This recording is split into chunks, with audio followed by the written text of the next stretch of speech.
नमस्कार। भारत में जो वोटिंग का पैटर्न है उसमें जो प्रवासी मजदूर हैं वो एक किंग मेकर की भूमिका में रहते हैं। कौन से प्रवासी मजदूर? वो प्रवासी मजदूर जो इन दिनों आपको ट्रेनों में जाते दिख रहे हैं या अब भी लंबा फासला तय करते दिख रहे हैं, अपनी घरों की ओर लौट रहे हैं, जो सड़क पर हैं अपने छोटे छोटे बच्चों के साथ। ये जो माइग्रेशन की जो समस्या पैदा हुई है, इसको लेकर भारतीय जनता पार्टी का नेतृत्व बहुत हैरान और परेशान है। पिछले दिनों भारतीय जनता पार्टी के नेतृत्व की एक बैठक हुई है जिसमें इस बात पर गहन चिंतन किया गया है कि अगर माइग्रेशन की समस्या बनी रही, अगर मजदूर अभी भी अपने घरों को लौट रहे हैं पैदल या ट्रेन की पटरियों में होते हुए या जैसे तैसे, ये हमारे लिए शुभ संकेत नहीं है।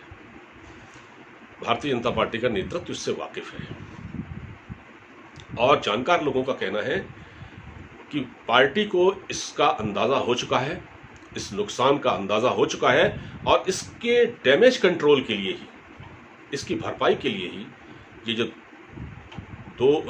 जो 20 लाख करोड़ का जो पैकेज दिया गया है, ये इसी को मद्देनजर रखकर दिया गया है।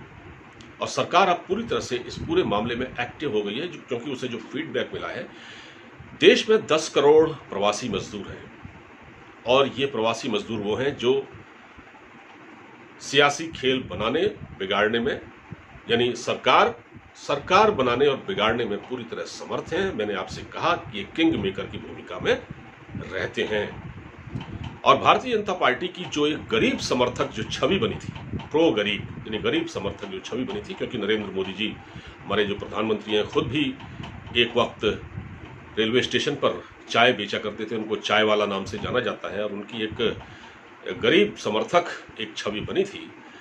वो छवि इस लॉकडाउन के दौरान ऐसा लगता है कि अब टूटती नजर आ रही है और भारतीय जनता पार्टी इस बात को जानती है और इसीलिए ये डैमेज कंट्रोल की कोशिशें की जा रही हैं।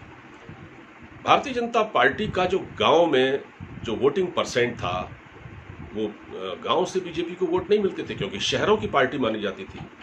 तो इस चुनाव में जो 2019 के जो चुनाव है उसमें भी भारतीय जनता पार्टी को गांव में अच्छा खासा वोट मिला था और मैं आपको बताता हूं, ये 7.4% था। और इसी तरह 2014 के मुकाबले 2019 में बीजेपी का वोट परसेंट बढ़ा। बीजेपी का वोट परसेंट था 2014 में 31%, जो बढ़कर 37.4% हो गया था और देश के गरीब तबके में से एक तिहाई यानी 34% दलितों ने 2019 में बीजेपी को वोट दिया था।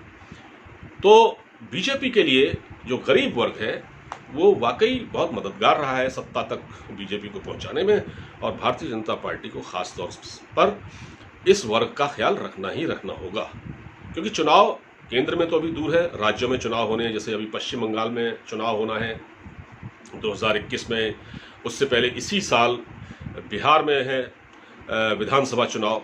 तो इन सब चुनावों को देखते हुए बीजेपी नेतृत्व बहुत कैलकुलेट होकर ये सब काम कर रहा है, उसको नुकसान का अंदाजा हो चुका है।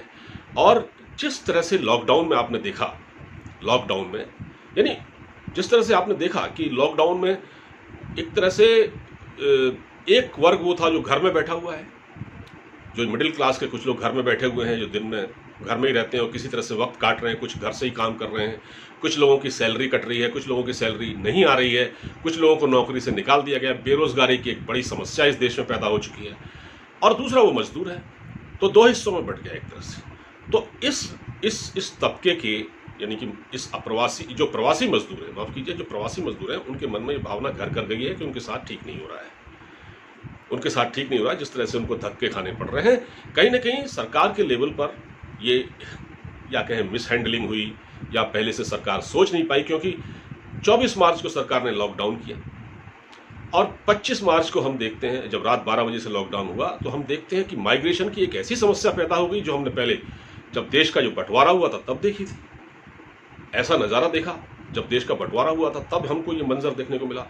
यानी 25 तारीख के बाद तो ऐसा लगा कि पता नहीं क्या हो गया, बस अड्डों में भारी भीड़, आनंद विहार बस अड्डे में आपने देखा, उसके बाद आपने बांद्रा में देखा, और हर जगह इस तरह का नज़ारा देखा गया, जिससे कि कहीं ना कहीं जो भारतीय जनता पार्टी की जो प्रो गरीब यानी गरीब समर्थक छवि थी, और इन मजदूरों के मन में ये भावना पैदा हुई है कि हमारे साथ अच्छा नहीं हुआ है, और बीजेपी इसका फीडबैक ले रही है। तो आने वाले समय में भारतीय जनता पार्टी के सामने चुनौतियां बहुत बड़ी हैं। भले ही केंद्र में अभी चुनाव दूर हो, लेकिन राज्यों में है, तो इसका अंदाज़ा भारतीय जनता पार्टी को हो चुका है, क्योंकि किंग मेकर माने जाने वाले ये प्रवासी मजदूर सरकार बनाने और बिगाड़ने के खेल में पूरी तरह सक्षम है। फिलहाल इस वीडियो में इतना ही। अपना ख्याल रखिए। अब मुझे इजाज़त दीजिए। नमस्कार।